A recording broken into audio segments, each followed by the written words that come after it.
Hi friends, అందరికీ good morning. వేడి వేడి ఛాయ్ తాగుతున్నా. మీరైతే ఛాయ్ తాగరా? తాగలేదు ఫ్రెండ్స్. చూడండి,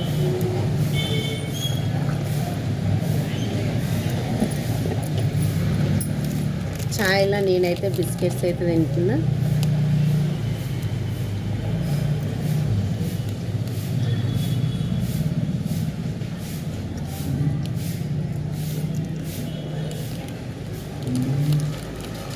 మీకు కూడా ఇట్లానే ఛాయ్లో ఏం తినే అలవాటు ఉంది ఫ్రెండ్స్? చెప్పండి. నేనైతే 4-5 బిస్కెట్లు అయితే తింటున్నా.